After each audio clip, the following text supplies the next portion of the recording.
আপনি এই যে হাওয়াই মিষ্টি ওইটা কত বছর ধরে বেচা কিনা করতেছেন? প্রায় 15 বছর।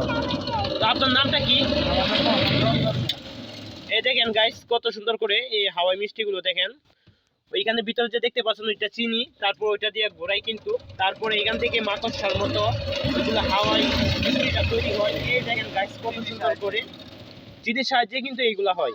ওইটা কিন্তু মিশিং আপনারা যেটা দেখতে পাচ্ছেন, আর ওইটা কিন্তু হ্যান্ডেল, ওইটা দিয়ে সম্পূর্ণ ঘুরাই, আর চুরি ওইটা হাতেরটা দেখেন গাইস। ওই দেখেন আপনার নামটা কি চাচা? মোহাম্মদ রমজান মিয়া।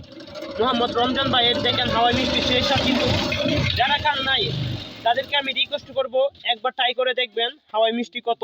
ওইটা কিন্তু আমরা যখন ছোট ছিলাম খাইতাম, এখন কিন্তু আগের মতো এগুলা খাই না।